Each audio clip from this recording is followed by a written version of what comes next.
కొత్త కుర్రాళ్ళు పాత సీనియర్స్ని రెస్పెక్ట్ చేయటలా. ఓకే, మేము అంత చరిత్ర సృష్టించినా కూడా షిట్లో వచ్చి ఆయన ఫాదర్ వేషం ఉన్నాం అనుకోండి, వాడి వెనకాల గొడుగు, వాడి సరంజామం, వాడి వెనకాల బ్యాంగు, వాడికి కూడా నిలిచిపెట్టి గుడ్ మార్నింగ్ బ్రదర్ బాబు అనాల్సి వస్తుంది. పేర్లు అనవసరం. వాడు రెండేళ్ళ తర్వాత ఉంటాడో ఉంటలే తెలియట్లా. మేము ఇన్నాళ్ళు ఉన్నామంటే మరి ఎంత సిన్సియరిటీ, ఎన్ని డిసిప్లిన్లు, క్రమశిక్షణ, ఎంత వాళ్ళ దగ్గర నుంచి పెద్ద రామారావు నాగేశ్వర వాళ్ళ దగ్గర నుంచి ఎన్ని నేర్చుకున్నాం. ఎంత డైలాగ్తో నేర్చు కాదు, అసలు డిసిప్లిన్, అసలు ఒక యాక్టింగ్ అంటే ఎంత సీరియస్గా తీసుకోవాలి, మనం నిలబడాలంటే మరి అది కనపట్టలేదు. సీజనల్ గ్లామర్ లాగా వచ్చేస్తుంది. ఓ సినిమా హిట్ అవ్వగానే వాడు ఎమ్మడి పడుతున్నారు.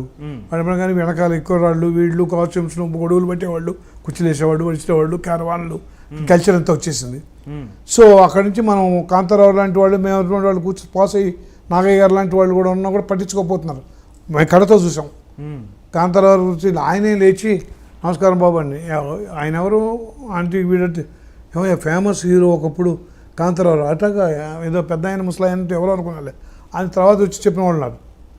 పైగా హిందీ వాళ్ళు, వాళ్ళకి అసలు తెలియదు మన చరిత్రలో, హీరోయిన్కి అసలు తెలియదు. నేను అందుకని మనమే మన హిస్టరీ గురించి చెప్పుకోవాల్సినంత అవసరం ఏముంది వాళ్ళకి.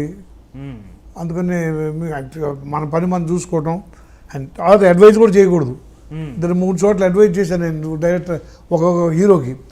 మంచి సీన్ అయ్యా ఇది, మా కాలంలో అయితే వదిలిపెట్టే మా పెద్ద సీనియర్స్ అంత లూజ్గా చెప్తున్నామేంటి, డైలాగ్ ఇన్వాల్వ్ అవ్వాలి, ఇక్కడి నుంచి చెప్పాలి అని చెప్పి రెచ్చగొట్టేవాళ్ళు. మాలో నుంచి ఆర్టిస్ట్ని బయటికి తీసుకోవడానికి ప్రయత్నించేవాళ్ళు. మరి మీరేంటి ఇంత లూజ్గా చెప్పి నేను ఏదో స్టైల్గా మా స్టైల్కి అలవాటు పడ్డారండి జనం అన్నాడు. అతను కాదు, ఇలా చెప్తే మన ఇద్దరు కాంబినేషన్ బాగుంటుంది సీను అన్న. డైరెక్టర్ తెలియకుండా డైరెక్టర్ దగ్గరికి వెళ్ళి నా మీద కంప్లైంట్ చేశాడు. అందుకనే ఈ సీనియర్ ఆర్టిస్టులు పెట్టద్దయ్యా, చేదస్తాం, ఎక్కడో ఉన్నారు ఇంకా 30 సంవత్సరాల క్రితం.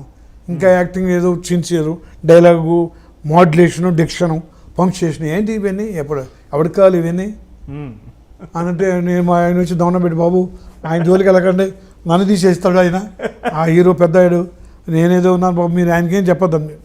పొరపాటు సార్ చెప్పడం పొరపాటు. ఏమిటో మంచి పేరు అతనికి వస్తుంది, నాకు వస్తుందని, డైలాగ్ డిక్షన్లు ఇద్దరు మంచి సీన్ పోతుందని ఇట్లా చెప్పు బాగుంటుందేమో ట్రై చేయన్నాను. అది గిల్టీగా ఫీల్ అయ్యాడు. సో అప్పటి నుంచి ఇటువంటి చిన్న చిన్న చేదోరుమాలు చాలా ఉన్నాయి. అందుకనే నేను చాలా మన పని ఏదో మనం చూసుకురావటం, అడ్జస్ట్ అవుతున్నా కానీ సరిగ్గా ఉపయోగించుకోవట్లేదే అనేది చాలా నిత్యదగ్గరం అయిపోయింది నాకు. ఏమో ఇది చైనులో ఈ 4 డైలాగులు చెప్పడానికో లేకపోతే 2-3 సీన్లు తీయడానికి నన్ను ఎందుకు అడుగుతున్నారు? మీరు వచ్చి అడిగితేనే కదా, నేను మిమ్మల్ని అడగల. నేను వేషం సరిగ్గా పాటని తర్వాత వేషం బాగాలేదు ఏదని